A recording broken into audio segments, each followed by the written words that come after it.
اللہ پاک کے نام سے شروع جو نہایت مہربان رحمت فرمانے والا ہے۔ بے شمار درود و سلام خاتم الانبیاء صلی اللہ علیہ وآلہ وسلم پر۔ ہم نون ساکن اور تنوین کے قاعدے سیکھ رہے ہیں۔ اب تک ہم نے نون ساکن اور تنوین کے 3 قاعدے سیکھ لیے ہیں۔ امید ہے کہ ان تمام ویڈیوز کو آپ نے دیکھ لیا ہوگا۔ اگر آپ ہمارے اس چینل پر نئے ہیں تو آپ سے گزارش ہے کہ ہماری وہ تمام ویڈیوز جو نون ساکن اور تنوین کے بارے میں ہیں ان کو آپ ایک مرتبہ دیکھ لیجئے تاکہ آپ کو بخوبی سمجھ آئے کہ نون ساکن اور تنوین کے کیا کیا رولز اور قواعد ہوتے ہیں۔ تو 3 قاعدے چونکہ ہم نے سیکھ لیے ہیں، آج انشاءاللہ العزیز ہم اس کا چوتھا اور آخری قاعدہ سیکھنے جا رہے ہیں۔ تو اس سے پہلے کہ ہم باقاعدہ آج کا سبق شروع کریں، آپ سے گزارش ہے کہ اگر آپ ہمارے اس چینل پر نئے ہیں اور آپ کو یہ ویڈیوز اچھی لگ رہی ہیں تو آپ سے گزارش ہے کہ ہمارے اس چینل کو سبسکرائب کر لیجئے تاکہ آنے والی تمام ویڈیوز آپ کو بر وقت میسر ہوں۔ مجھے امید ہے کہ اگر آپ ہمارے اس چینل کو ایک مرتبہ دیکھ لیں گے، ہماری ویڈیوز کو دیکھ لیں گے تو آپ انشاءاللہ العزیز ضرور اس سے فائدہ حاصل کریں گے، اس سے فائدہ اٹھائیں گے۔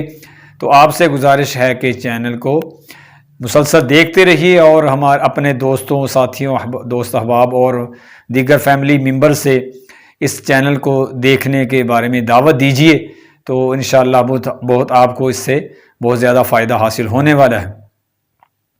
تو ہم آج کا سبق باقاعدہ شروع کرتے ہیں۔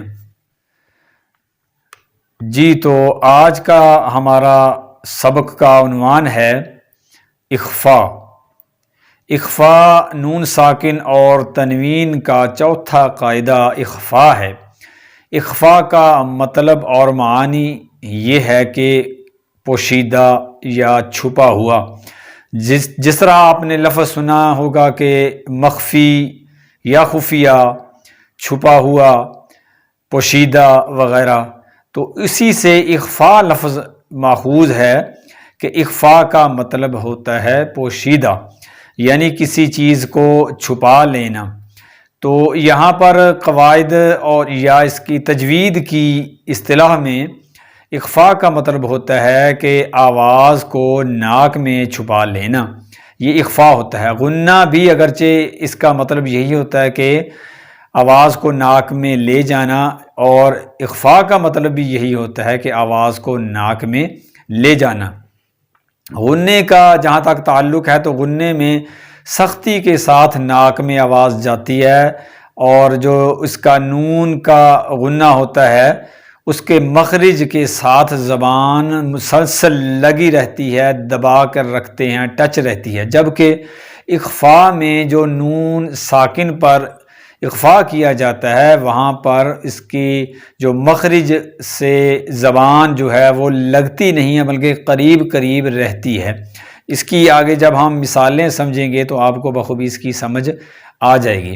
اصل میں قرآن پاک میں جہاں پر بھی غنہ یا اخفاء ہوتا ہے تو یہ دراصل قرآن پاک کی خوبصورتی کو مزید بڑھانے کے لیے، اس کی آواز کو مزید غنا پیدا کرنے کے لیے، یعنی اس کو اور زیادہ خوبصورتی پیدا کرنے کے لیے اخفاء دیے جاتے ہیں۔ جس طرح ایک مکان ہو اور آپ اس کو فی الحال یوں ہی رکھیں کہ ایک مثال کے سمجھانے کے طور پر، تشبیہ نہیں دے رہا بلکہ ایک سمجھانے کے لیے کہ ایک مکان ہو اور اس کو تعمیر تو آپ نے خوب اچھی طرح کر لیا ہو لیکن اس پر ابھی رنگ و روغن، پینٹ یا ویدر شیٹ وغیرہ نہ کروائی ہو، تو اگر آپ اس کو مزید پینٹ کروا دیتے ہیں تو اس کی مزید خوبصورتی میں اضافہ ہو جاتا ہے۔ تو تجوید کے تمام رولز اور قواعد اگر ہم پورے کریں اور ساتھ اس کے ہم اخفاء اور غنے کو بھی اس کا لحاظ رکھیں تو قرآن پاک کی تلاوت میں مزید اضافہ ہوتا ہے۔ ہمارے پیارے نبی صلی اللہ علیہ وآلہ وسلم کے فرمان کے مفہوم کے مطابق قرآن پاک کو اپنی آوازوں سے آراستہ کرو، خوبصورت بناؤ۔ تو اخفاء کا بھی مین جو مقصد ہوتا ہے وہ اس میں آواز میں خوبصورتی پیدا ہوتی ہے اس سے، اور قرآن پاک مزید سننے میں دلکشی رعنائی پیدا ہوتی ہے، انسان کا دل کھنچا چلا جاتا ہے جب اس کی خوبصورتی میں اضافہ ہوتا ہے۔ تو بلا تمہید ہم شروع کرتے ہیں کہ اخفاء کیا ہوتا ہے۔ جب بھی نون ساکن یا تنوین کے بعد حروف اخفاء میں سے کوئی بھی حرف آ جائے وہاں پر اخفاء ہوتا ہے، یعنی اس نون ساکن یا تنوین کی آواز کو ناک میں لے جا کر پوشیدہ کرتے ہیں، چھپا لیتے ہیں، اس کو اخفاء کہتے ہیں۔ وہ حروف اخفاء کون سے ہیں؟ ان کی تعداد 15 ہے۔ حروف اخفاء کی تعداد 15 ہے۔ ان کو یاد رکھنے کے لیے ایک چھوٹا سا فارمولہ آپ اپنے ذہن میں بٹھا لیں کہ 6 حروف حلقی ہوتے ہیں، حمزہ ہا، عین ہا، غین خا۔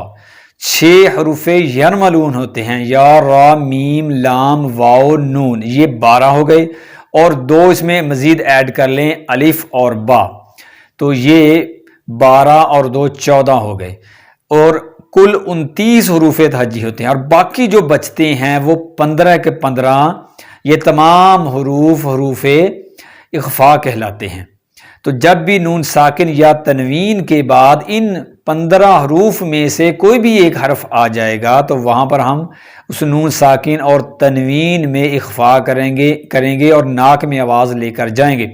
وہ حروف کون سے ہیں؟ حروف حلقی کو چھوڑ دیں، حروف یرملون کو بھی چھوڑ دیں، الف اور با کو چھوڑ دیں، باقی جو بچتے ہیں وہ تا، ثا، جیم، جیم کے بعد ہا اور خا حروف حلقی میں چلے گئے، دال، ذال، پھر را بھی حروف یرملون میں چلا گیا، پھر زا، سین، شین، صاد، دود، تو، زو، اس کے بعد عین اور غین آتا ہے، یہ حروف حلقی میں چلا گیا، پھر آ گیا فا، قاف، کاف، یہاں تک یہ 15 حروف مکمل ہو جاتے ہیں، باقی یرملون کے حروف بچتے ہیں۔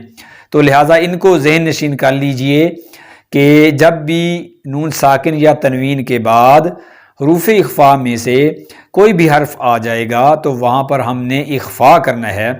اخفاء کے حروف یاد کرنے کے لیے ذہن نشین کر لیں کہ 6 حروف حلقی ان کو چھوڑ دیں، 6 حروف یرملون ہیں ان کو چھوڑ دیں، اور باقی الف اور با ان کو دو، یہ کل 14 حروف ہو جاتے ہیں۔ تو باقی جو 15 حروف بچتے ہیں یہ تمام کے تمام حروف اخفاء ہیں۔